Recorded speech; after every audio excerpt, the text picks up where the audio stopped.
Is it just me, or do flat earthers get dumber the longer they believe this bullshit? They're trying to keep the truth from us. It's the same thing. It's the same sort of a movement like the flat earth idiots who, and look, I'm sorry if that offends you or hurts your feelings, but look, get over it. Dumbest people in the entire world. And you know what? This is the dumbest thing I've ever seen. Yeah, we hear it all. We know. We are so dumb. Just a bunch of morons saying the dumbest things people have ever heard. I mean, how can anyone believe that the earth is flat? I mean, how can somebody be so stupid? Well, with 3 easy words, I'm about to change that. I'm going to save a little face here. I'm about to tell you one of the main reasons that the globe model just doesn't match our reality. So call me retarded all you want. I heavily disagree, though, because of these 3 words.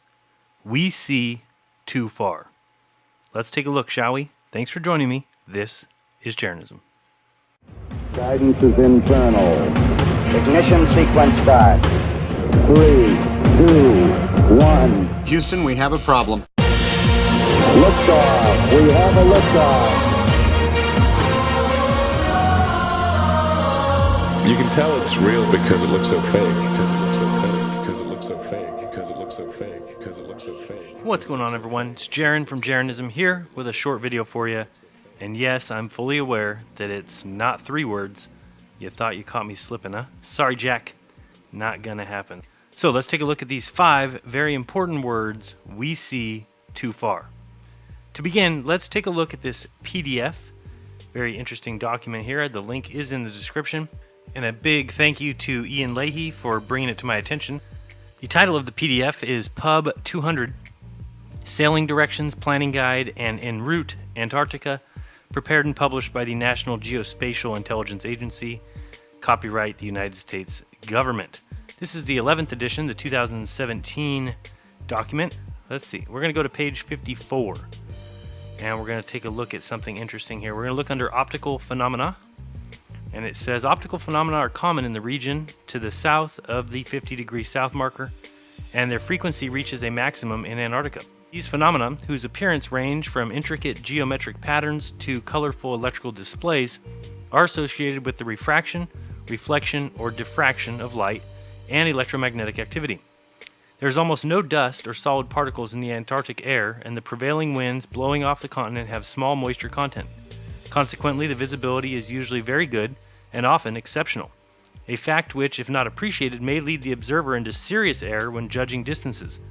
An object which may be thought to be but 5 miles distant could well be 30 miles away, and mountains have been sighted at 300 miles.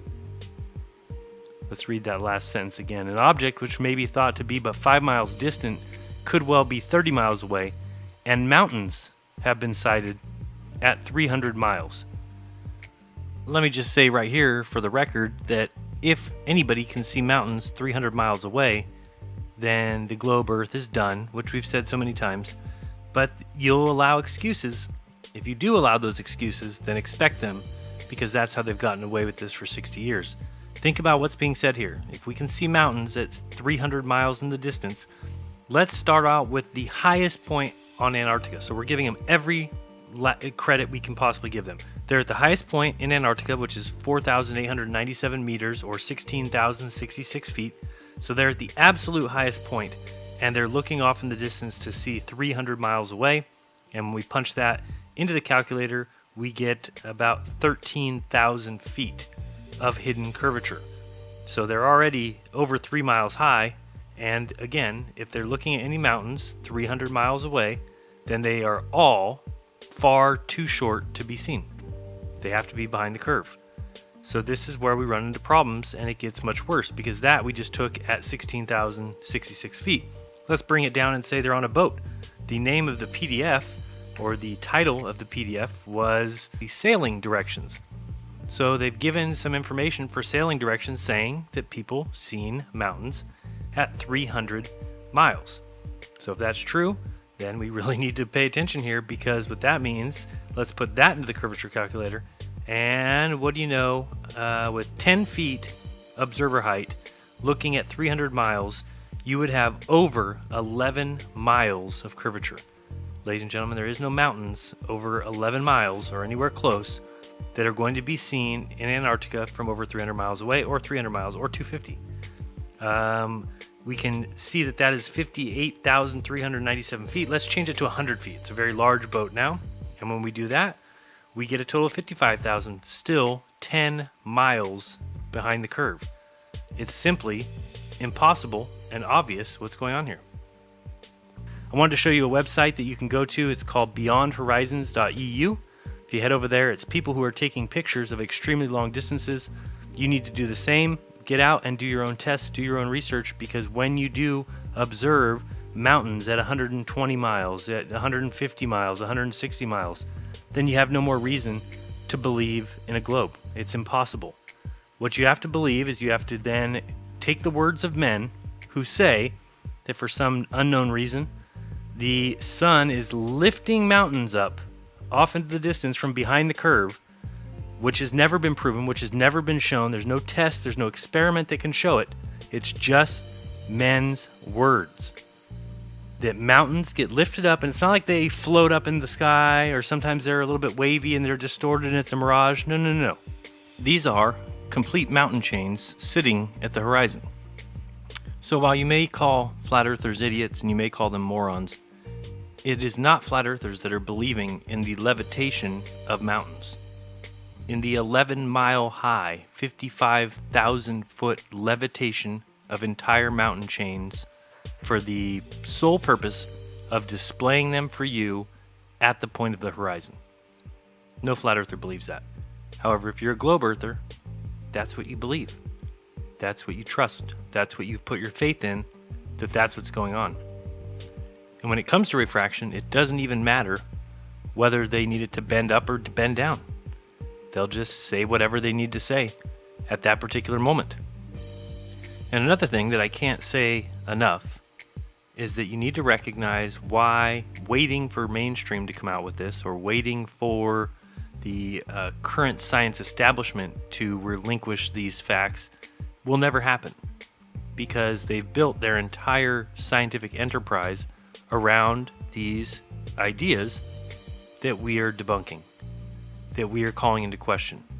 And so they cannot call them into question. They cannot go and double check their work. They cannot do the scientific method. At whatever point they decided to go forward with the ball Earth that doesn't match observations, that doesn't match our curvature measurements, that doesn't match our observations of mountains at 300 miles and 160 miles, and when they didn't change, even though there were signs that things were not correct, when they decided to go forward, because for whatever reason they didn't want to go backward, even though that is what science is, well, then that's on them. But it's our job then to step forward and say enough is enough, because we're just giving them the ability to say whatever they want and people just follow it. Even though people like myself and many other great researchers are pointing out all the evidence that tells you, that screams that we have all fallen for a mathematical construct, not a reality. There is no reality to space travel. There is no reality to moon travel. There is no reality to moonwalks.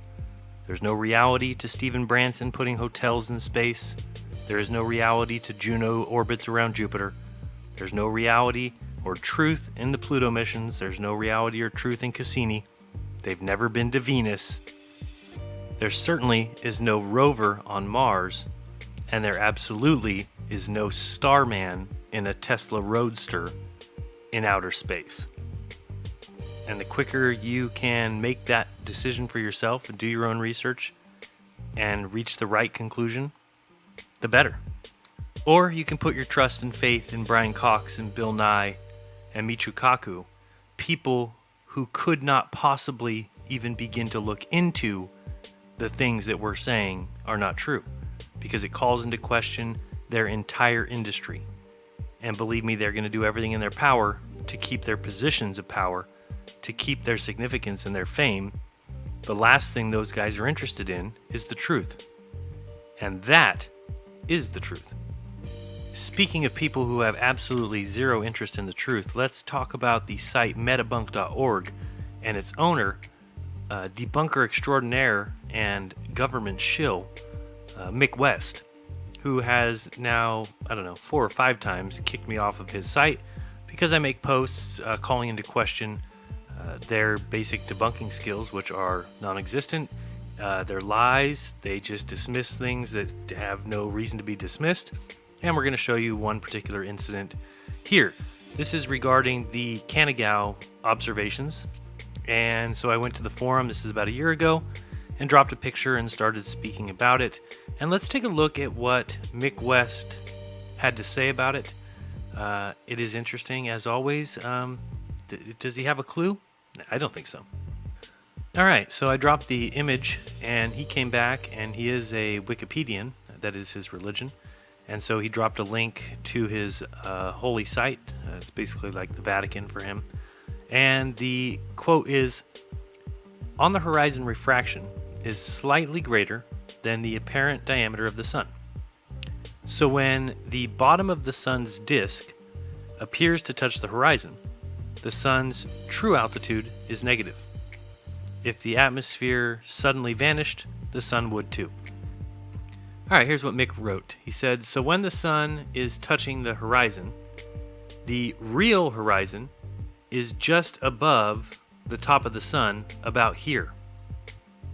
That is not at all what the Wikipedia said." Let's read again. It says, "On the horizon, refraction is slightly greater than the apparent diameter of the sun. So when the bottom of the sun's disk appears to touch the horizon," okay, so we're looking off at the horizon and the bottom of the disk just starts to touch it, "the sun's true altitude is negative." So the correct way to respond to that is not, so when the sun is touching the horizon, the real horizon is just above the top of the sun? No, sorry. That's the real horizon is where the horizon is, and the sun is below that. That's why it's a negative. He just drew a line on top of that as if I'm supposed to think that's the horizon line? I don't get it. Okay, I hate to even venture down this road. Mick, are you saying that black horizon line, I guess it is what you're saying, you said when the sun is touching the horizon, which it is there, that the quote-unquote real horizon is on top of the sun about here. So that's the real horizon? So now not only do you believe in the levitation of mountains miles high, you also believe in a see-through wall of ocean that we are seeing through because of magical refraction. I mean, should I go drop a pen and see if you believe in the magic of gravity too? This is a little bit much here, Mick. I mean, you can't really believe that. Well, then again, Mick West does believe that 19 box cutter carrying Arabs attacked the United States on September 11th by somehow taking over 4 passenger jets and somehow navigating them all the way back to crash 2 of them into the World Trade Center, 1 of them into the Pentagon, and then also crashing 1 into a field, and then also magically having a passport escape out the window of one of those planes and land on a street nearby. If Mick West did care about the truth, believe me, he'd be asking tons more questions about Larry Silverstein and his shady insurance deals. He'd be asking way more questions about the trillions of dollars that Donald Rumsfeld had announced was missing the day before, and why it just so happened that the office where all that paperwork was destroyed in the 9/11 attacks. He would ask those questions. I mean, forget the free fall speeds. He'd be asking the questions like, why haven't we seen 1 surveillance video out of the 20 plus security cameras attached to the front of the Pentagon, as it is the most secure building in the world? Have you seen a security cam footage from? Me neither. So it doesn't shock me.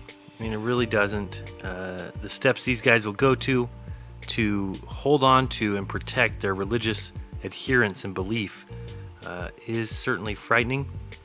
Now let's see this person's comment. Pretty funny. Let's hear this one.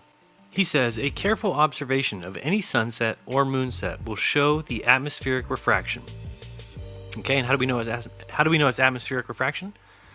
It says here, in its way towards the horizon, the sun and moon flatten and slow down.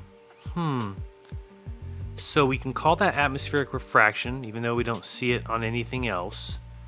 We don't see flattening of things like that. But then we could also think about the flat Earth theory that requires the sun to be going in a circle above your head and leaving your area due to perspective, which seems to match the idea that the moon and sun slow down as they go away from you and flatten out, considering they're on a flat level sky above.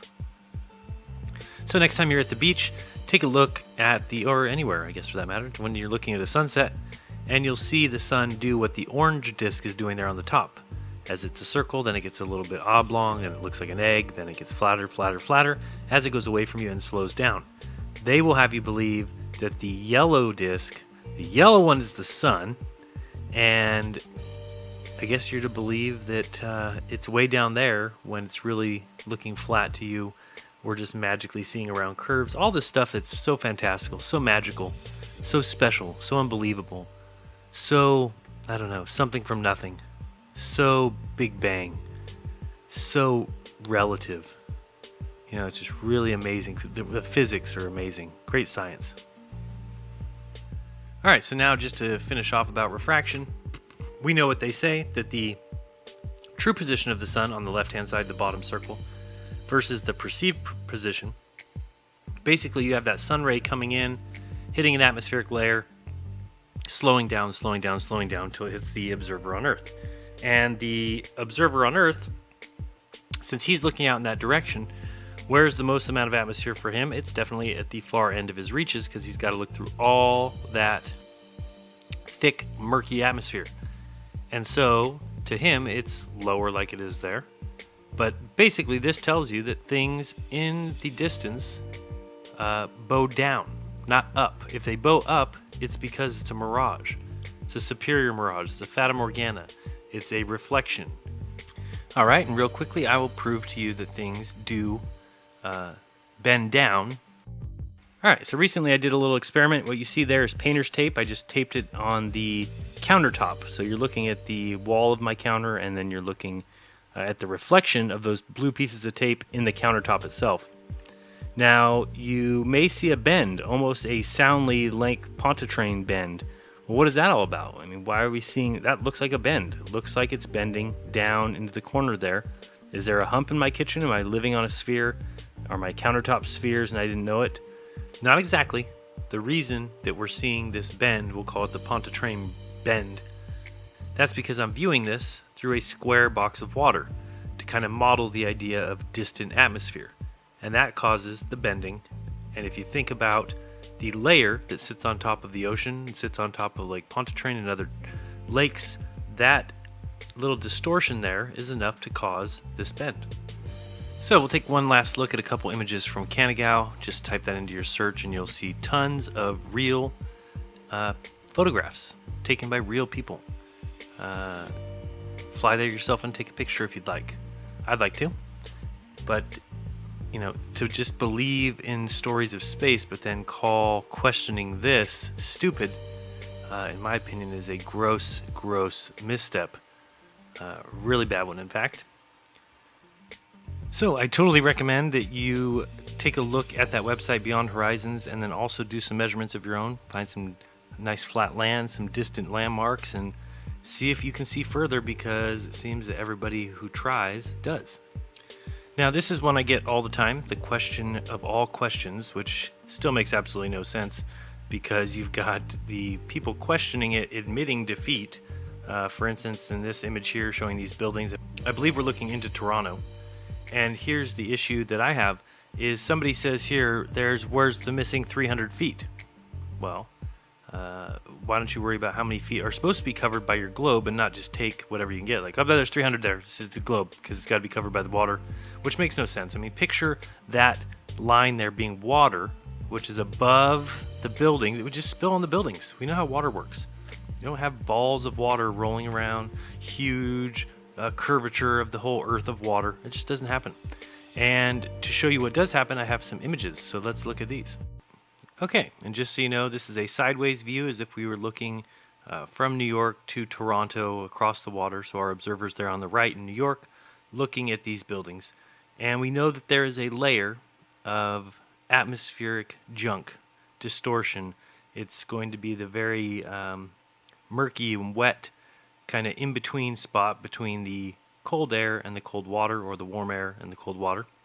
And it works as a lens. You can go to Rob Skiba's video where he has an interview with a scientist who says that that's what it does. The lens magnifies.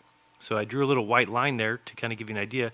If that was a magnifying lens, what would it be magnifying for our observer on the right? Well, it's going to magnify everything behind it, right? Which is going to include, from our observer's perspective, the ocean water, because that's what's going to be magnified by the magnifying glass first. It's going to create one of these looks. From the observer's standpoint, the water rises up to eye level, which is simply because you're looking through the lens at eye level. And of course, if you went higher up on the right-hand side, you could see more because you look over and past that top layer. As far as refraction, we still should discuss that. But basically, it should be simple at this point. Things in the distance don't bend up, don't push up, they bend down. So last but not least, we've been looking at all these beautiful real pictures of Canigao from across the water, 170 miles, and other such locations. So I decided to type in planets to be our heading out moment. And here you go. This is what you believe in. Remember that we're morons. We are dumb. We are idiots. And this world considers you smart when you believe in cartoons. That's what they've done to you. That's what they've done to me. That's what they've done to us. And give some credit to those of us fighting our hardest against the very people we're trying to save by telling everybody there is no proof of space travel. Zero. There is no proof they're in space now. There is no proof they've ever been to the moon. There is no proof there's a craft on Mars. There is no proof that there's one in Jupiter orbit. It's all CGI, manipulation, mind control, brain F, if you know what I'm saying. Look at the screen now and realize you have to believe in that. It's the worst religion of all. By far. Oh, scientism. You suck. Thank you, patrons. Thank you, friends. Thank you, viewers. If you enjoyed the video, please share it with your social media. I would appreciate that. If you'd like to join the Patreon, it's patreon.com/Jeranism. And if you'd like to donate to help keep this channel going strong and putting out more great content, then please do me a favor. Go to paypal.me/Jeran, Jeran, and they will take care of the rest. Again, I appreciate you guys watching. Be kind to each other. Don't lie. And do your own research, because if you do, you'll never believe what you've been taught. Till next time.